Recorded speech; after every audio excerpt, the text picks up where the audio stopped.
Assalamu alaikum. Le monde dort profondément dans ses lits confortables et quelque chose d'horrible est sur le point de se produire très bientôt. La persécution des musulmans, la célébration de l'immoralité, la renaissance des actes des disciples du prophète Lut alayhi salam, la promenade des femmes qui défient la nature et propagent l'immoralité et la nudité, la liste des signes de la fin est sans fin et se déroule juste sous nos yeux. Cependant, rien n'était aussi choquant et troublant que ce qui a été révélé depuis.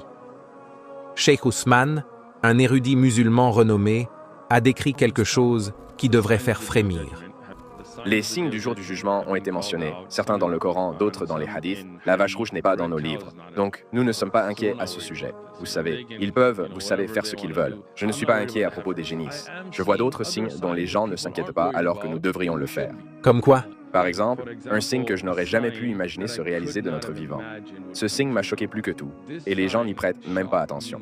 Il s'agit de l'adoration de Lut et d'Uzza dans la péninsule arabique. C'est en train de se produire? C'est en train de se produire. Comment ça? Il y a actuellement des gens qui adorent Lat et Uzza, une très petite minorité dans la péninsule arabique. J'ai vu des photos en ce moment même.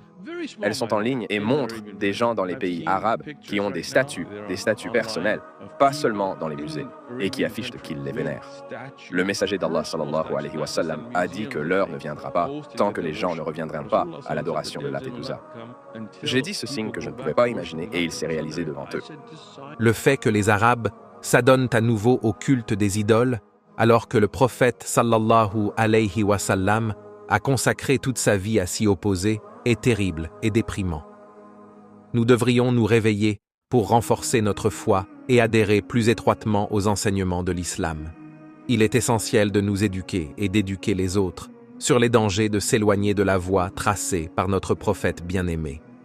Le pays d'Arabie saoudite est en train de changer pour le pire, et il n'est pas trop tard pour que le dernier signe se réalise. Il est temps de revenir à Allah avant que les temps ne s'écoulent. Qu'Allah subhanahu wa ta'ala nous guide et nous préserve. Amin.